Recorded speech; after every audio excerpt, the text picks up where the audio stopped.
The campfires crackle as the mighty Syrian commander Naaman returns from battle, his armor still glinting, yet a dark rash spreads across his skin like ash. A humble servant girl whispers of an Israelite prophet who can cleanse the leprosy that no army can defeat. When Naaman steps into Elisha's courtyard, he expects trumpets and royal honors, but a simple messenger delivers a single command: wash 7 times in the Jordan. Pride flares, anger burns, and the great general turns his back. Yet his trusted officers plead, urging him to swallow his hubris and obey. What hidden power lies in that modest river, and will a man of war learn to bow before it? In the ancient courts of Damascus, no name carried greater weight than Naaman. He was commander of the army of Syria, a man of valor whose sword had won victories for his sovereign. The king looked upon him with honor and deep affection. Yet beneath the polished bronze breastplate lay a quiet, relentless curse: Naaman was a leper. Every victory on the battlefield ended in the same bitter truth. No amount of royal favor or silver could halt the slow decay creeping across his flesh. During one of their raids into the northern hills, Syrian troops had seized a young girl from the land of Israel. She was brought into Naaman's household to serve his wife. Seeing the silent grief hanging over the household, the girl spoke up. She carried no bitterness toward her captors, only quiet certainty. She told her mistress of a man of God living in Samaria. If only her master were with the prophet there, she insisted, he would be healed of his affliction. Desperate for any glimmer of hope, Naaman went before his king and repeated the words of the captive maiden. The king of Syria did not hesitate. The king drafted an official royal letter to the ruler of Israel, loading Naaman with 10 talents of silver, 6,000 pieces of gold, and 10 changes of costly raiment. Naaman set out across the arid border country with a thundering retinue of horses and chariots, expecting his wealth and rank to purchase his salvation. When the caravan entered Samaria, Naaman presented the letter to the king of Israel. The message was blunt: heal this commander of his leprosy. Panic seized the king of Israel. He tore his royal garments in anguish, crying out that he was not God to kill and make alive, fearing this was a pretext for war. Word of the king's terror quickly traveled down the dusty roads to Elisha. The prophet sent back a message of calm rebuff: send the general to him. Let Naaman come, Elisha said, so that this proud foreign soldier may finally know there is a living prophet in Israel. So Naaman rode down the narrow dirt street, his war horses snorting and chariots rattling right up to the modest door of the prophet's house. The great general sat tall in his armor, expecting an elaborate ritual, a dramatic waving of hands, or an invocation of holy names before his presence. Yet Elisha did not even step outside to greet him. Instead, a servant emerged into the sunlight with a brief, unadorned message from the prophet. The man delivered the word plainly: go wash in the Jordan River 7 times, and your flesh will be restored and made clean. The words fell like an insult upon the general's ears. He had brought silver, gold, and royal prestige, only to be dismissed with instructions fit for a common beggar. Naaman felt the sting of humiliation deep within. He turned his horses around in hot fury, resolved to leave the land of Israel without setting foot in its water. Naaman's chariot rattled over the dusty road as the sun blazed, heat rising off the sand like a living thing. The scent of baked earth clung to his cloak, and the clink of his armor seemed louder than the distant cries of market sellers. He could feel the sting of his disease beneath his skin, a constant, burning reminder that even his mighty rank could not shield him from shame.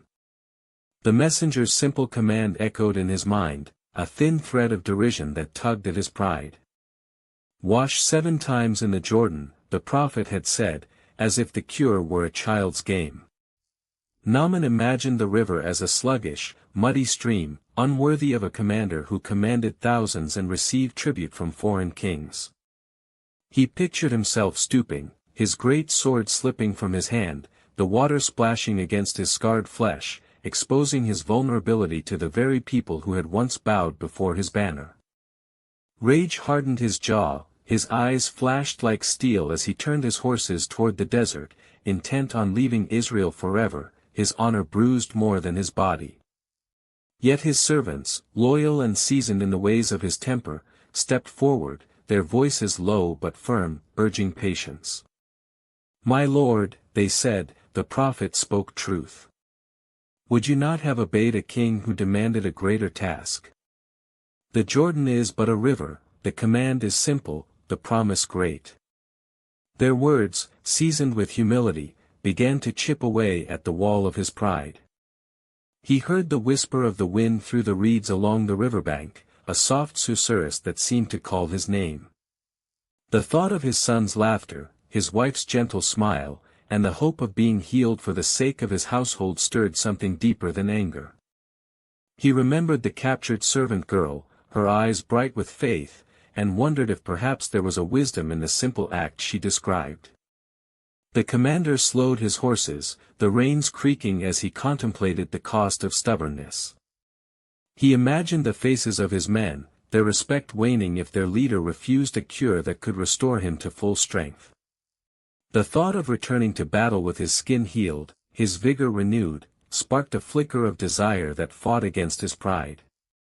With a sigh that seemed to carry the weight of the heavens, Naaman ordered his men to turn back toward the river, his voice low but decisive. He would try the prophet's command, not out of belief, but out of a stubborn need to prove that the simple act could not defeat a man of his stature. The journey to the Jordan was swift, the river's waters glistened under the high sun, a ribbon of silver cutting through the arid landscape. As Naaman approached, the sound of flowing water grew louder, a gentle roar that seemed to wash over the desert silence. He dismounted, feeling the cool mud beneath his boots, and looked down at the river's surface, reflecting the sky's bright blue. The water was clear, its chill biting his skin, a stark contrast to the scorching heat that had followed him. He inhaled the fresh scent of water mingled with the faint perfume of wildflowers that grew at the river's edge, a scent that reminded him of distant fields far from the battlefields he knew. With a measured breath, he stepped into the river, the water lapping at his knees, the chill seeping into his bones. He remembered the prophet's words, "Go, wash, and be clean," and felt the absurdity of his earlier indignation dissolve like mist.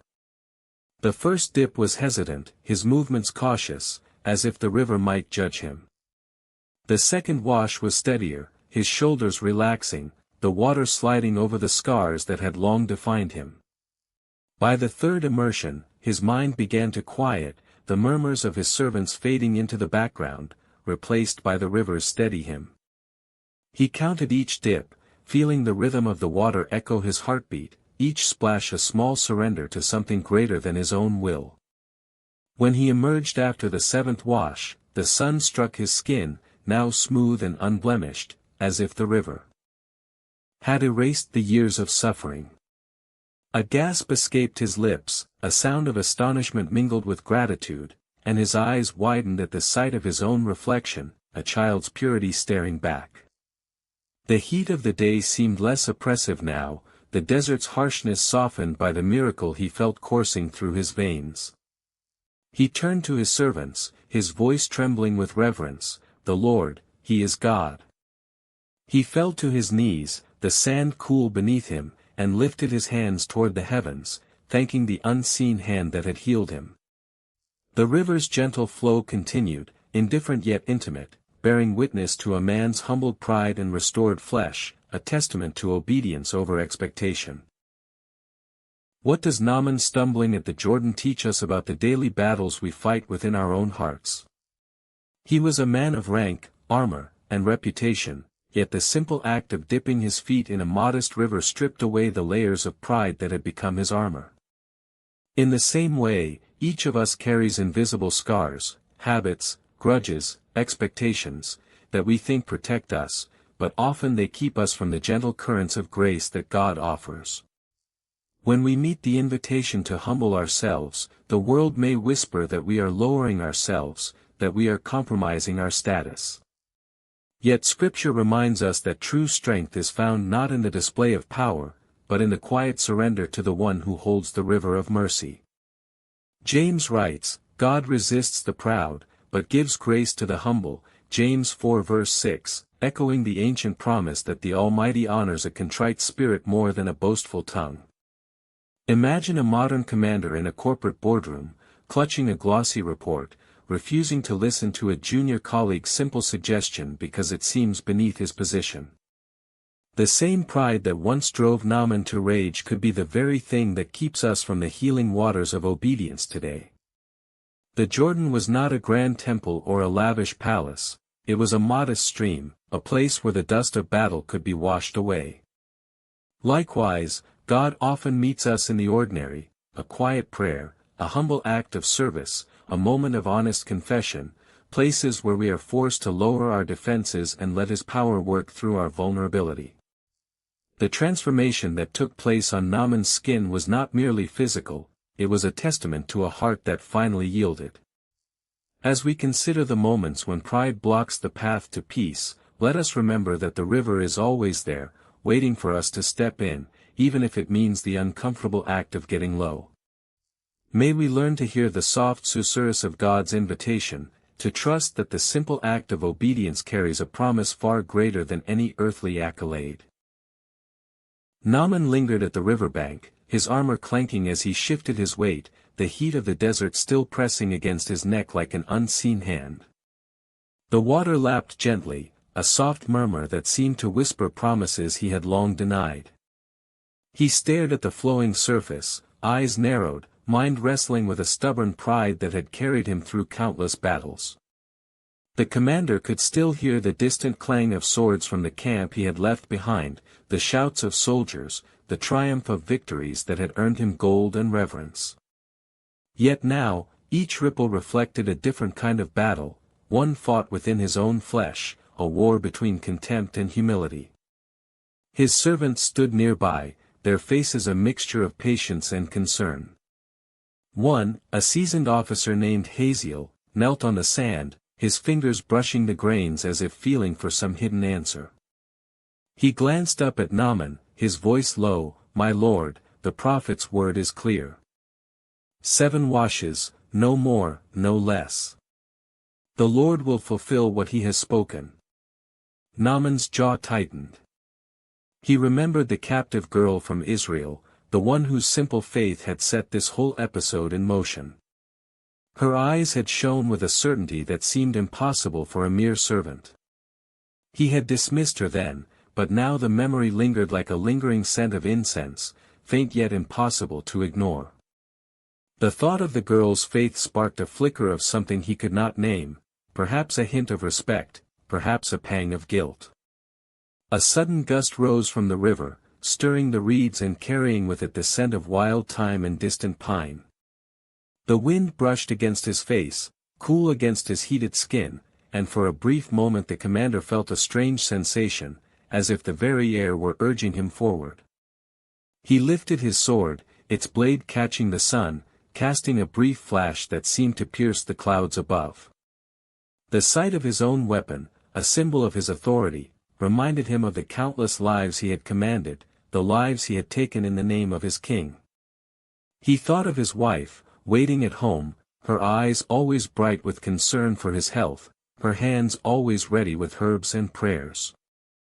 He wondered how she would react if he returned still marked by leprosy, still an outcast among his own people. The image of her gentle smile, the soft rustle of her shawl as she tended to his wounds, filled his mind, and the desire to be whole for her grew stronger than the sting of his pride. A distant horn sounded, a call to prayer from a nearby village, its low tone reverberating through the valley. The sound seemed to echo the rhythm of his own heartbeat, each beat a reminder that time was moving, that he could not linger forever in indecision. The river's current grew a little stronger, carrying with it small stones that clinked against the riverbank, a percussion that matched the tension building within him. Naaman inhaled deeply, the cool moisture filling his lungs, and felt the first true tremor of humility rise in his chest. He lowered his sword, letting it slip from his grasp, the metal landing with a soft thud on the sand. The clatter was a small surrender, a quiet acknowledgement that the weapon of war could not win this particular fight. He turned his gaze back to the water, its surface now shimmering with reflections of the bright sky, as if inviting him to step into a new reality. "We shall wash," he said, his voice barely above a whisper, yet carrying the weight of a man who had just decided to lay down his armor. "But I will not be humbled by the sight of men drinking from this river. I will stand tall, even as the water touches my skin." His servants exchanged glances, relief evident in their eyes. Haziel stepped forward, taking a leather bucket, filling it with the river's clear water, and handed it to Naaman. The commander took the bucket, feeling the coolness seep through the leather, and with a steady hand he began the first immersion. The water surged over his knees, then his thighs, each splash echoing like a drumbeat of redemption. He felt the leprosy's rawness under the surface, a burning that had been a constant companion for years, now being washed away by a simple, unadorned act. The sensation was not just physical, it was as if layers of armor, both literal and metaphorical, were being peeled away. The river's flow seemed to carry away not only his disease but also the weight of his ego. As he rose for the second wash, his eyes met his own reflection. The man looking back was different, skin smooth, eyes bright, a faint smile forming on his lips. The image was startling, a visual proof that the promise was true. Yet the commander felt a lingering hesitation, a voice in his mind that asked, "Will the people accept this change? Will my rank still command respect?" He pressed on, each immersion a step deeper into surrender. The third wash brought a sudden rush of memory, the day he first led his troops into battle, the thunder of hooves, the clash of shields, the exhilaration of victory. Those memories collided with the gentle current, reminding him that true victory was not in conquest but in restoration. By the fifth dip, his servants began to chant a low prayer, their words barely audible over the river's song. The chant was a simple psalm, a reminder that the Almighty works in humble places. Naaman listened, feeling the words settle into his heart like seeds in fertile soil. He sensed a shift, an internal realignment that made the remaining washes feel less like a task and more like a communion. When he reached the seventh and final immersion, the sun was high, casting golden rays that danced upon the water's surface. The light caught his newly healed skin, making it glimmer as if it were newly forged. A breath escaped him, a sigh of awe and relief, and for the first time in many years, he felt unburdened. He stepped out of the river, the sand cool beneath his bare feet, and looked up at the sky. The clouds drifted lazily, painting a canvas of peace above him. In that moment, the commander understood that the true battle had never been against the disease, but against the pride that had kept him from humility. The river had become a teacher, its steady flow a reminder that obedience, even when it seems simple, holds the power to transform. Naaman turned to his servants, his voice steady, "Tell the king of Israel that I will return, bearing gifts for the man who sent me this cure. Let him know that the Lord is indeed the God of all nations." The servants bowed, their hearts lifted by the sight of their leader, now fully restored. The river continued its endless journey, indifferent to the human drama it had witnessed, yet forever marked by the imprint of a man's humbled pride. The sun blazed overhead, a furnace that seemed to test every breath. Naaman stood at the river's edge, his hand gripping the leather bucket as if it were a lifeline. The water swirled, cold and relentless, whispering against his skin. He heard his own heartbeat thundering louder than the distant drums of war. "Go, wash, and be clean," the prophet's voice rang in his mind, a command that now felt like a prayer. He lifted the bucket, feeling the chill seep through his palm, and tipped it over his head. The liquid crashed down, a torrent that washed away dust, sweat, and the stubborn pride that had clothed him for years. Each splash struck his shoulders, his chest, his arms, as if the river were striking a chord deep within his soul. The leprosy's raw sting rose to the surface, a burning reminder of his former shame, but the water's force pressed it back, pushing the disease into the flowing current. He inhaled sharply, the scent of wet earth filling his lungs, and a shiver ran down his spine. "The Lord, He is God," he gasped, voice cracking, tears mixing with the river's flow. The sound echoed off the banks, a raw confession that seemed to ripple outward. In that moment the heavens opened, a soft wind stirring the reeds, as if the Almighty Himself breathed over the scene. Naaman felt the weight of his armor loosen, the metal clanking less like a shield and more like a burden falling away. He saw his reflection in the water, skin smooth as a child's, eyes bright, a smile forming on his lips. The image was a mirror of redemption, a promise fulfilled. Suddenly, a distant horn sounded from the camp, a sharp note that cut through the silence, reminding him that the world beyond this river still waited. Yet his heart no longer trembled with fear, it beat with a fierce gratitude that surged louder than any battle cry. He turned to his servants, their faces awash with awe, and raised his hands, the gesture of a warrior now a prayer. "Tell the King of Israel," he shouted, voice steady, "that the God of Israel is the God of all nations."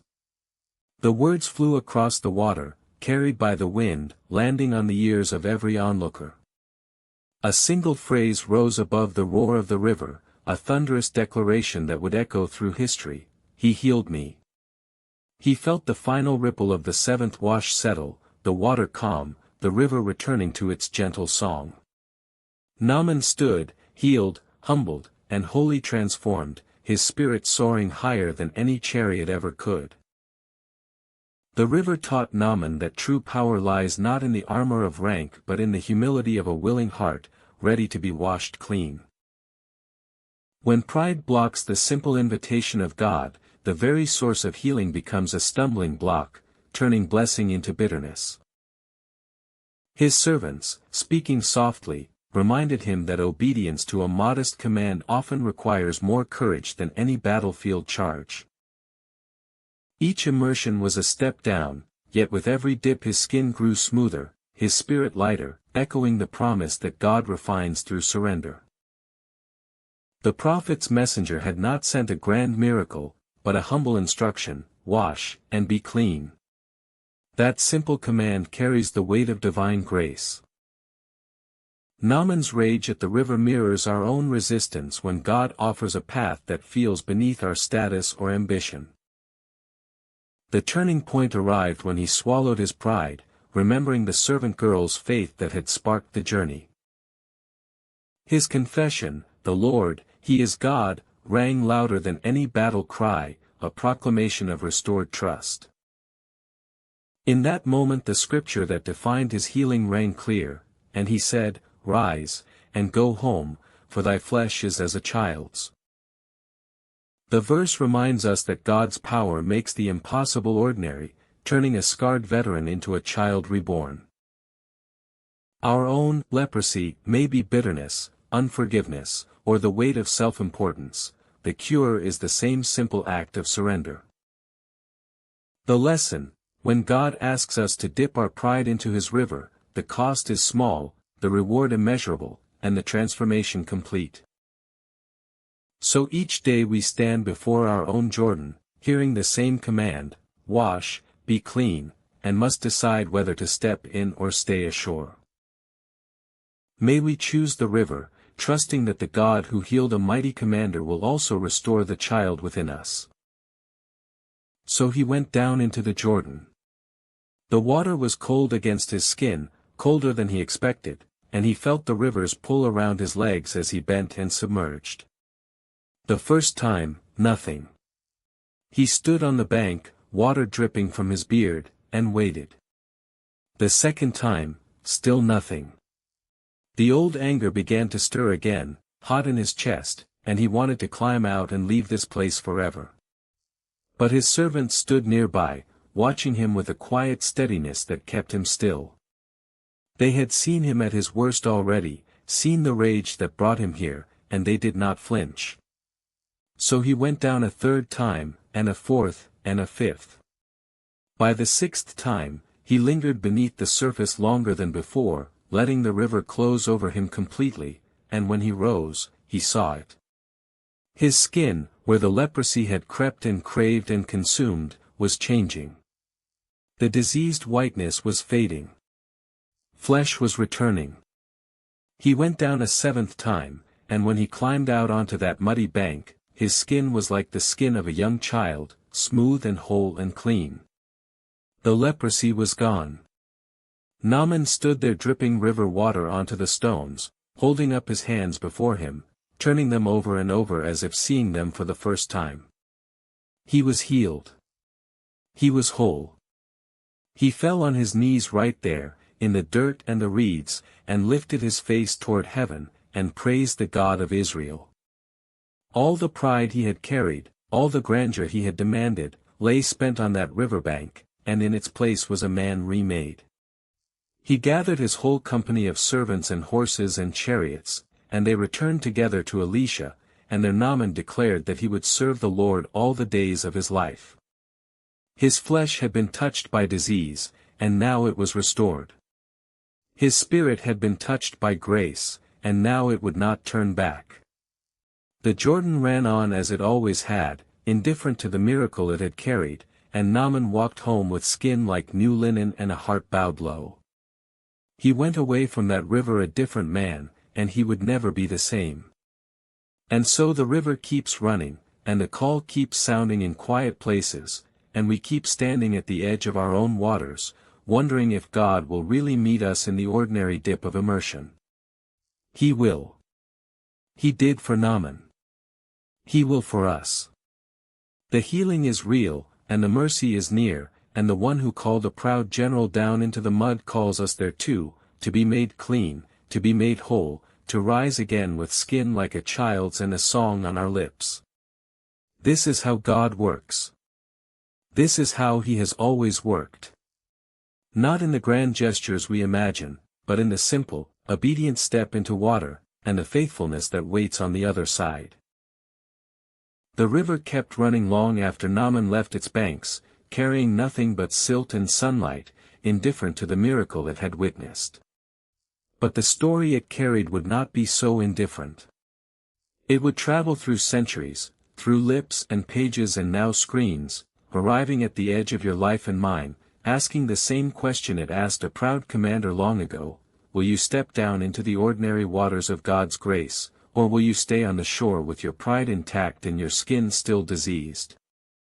Naaman came with gold on his chariots and blood on his sword, with the favor of kings and the respect of nations, and none of it, could purchase what that little river gave him freely. The thing that saved him was not his power but his surrender. It was not his dignity but his willingness to look foolish, to follow a servant's counsel, to admit that he did not understand and to obey anyway. That is the message of this story, and it is simple enough that we might be tempted to miss it. God does not wait for us to be worthy. He waits for us to be willing. He does not require armies or palaces. He requires only the next step, the next dip, the next humble yes. So if you are standing at the edge of your own Jordan today, if you are carrying something that has eaten at your skin and left you ashamed, let me speak plainly to you. God sees you. He is not impressed by your achievements and He is not repelled by your failures. He is calling you down into the water. Not because you deserve healing, but because He loves you enough to offer it. Dip 7 times if you must. Drown your pride in that cold current and let it carry away the leprosy of your soul. When you rise, your skin will be like a child's. Your heart will be new. And you will walk away from that river with a testimony that will not be silenced. Therefore, as we close, take this word with you: the same river still runs. The same call still sounds.